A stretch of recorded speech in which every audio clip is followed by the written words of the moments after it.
Bende yodi gima diwachi okadwa tieko. Erokamano baba. VOJ kwa tieko en an gi kwayo.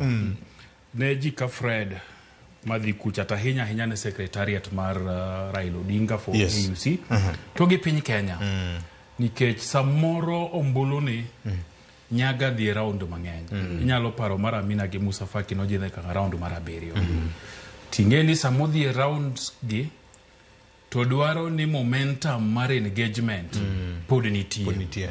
Ada her kwayo nigi manyeji ma ikore rito kura ma wacho cha nigi manyeji mong'eyo pinje mamoko gi to ng'eyo regional blocks gi maber. Masa ma ji dhi round moro to ng'ani pod engage gi consistently nikech sama urelax chande teka ng'ato donje to koni jowete wan to kakorangu miyo wagini round makama to wan bende wan gi gimoro makama mwanyalo timo ang'owa mwanyalo nduso.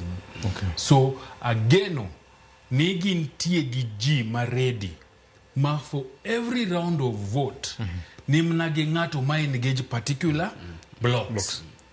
Kata ka en jok ma engage individual countries nikech ng'iyo ma ging'iyo godo gi tend pinjego to gi keti nikech mano bro dwarore. Erokamano. Kamano. Nyakura mgajwanga na lam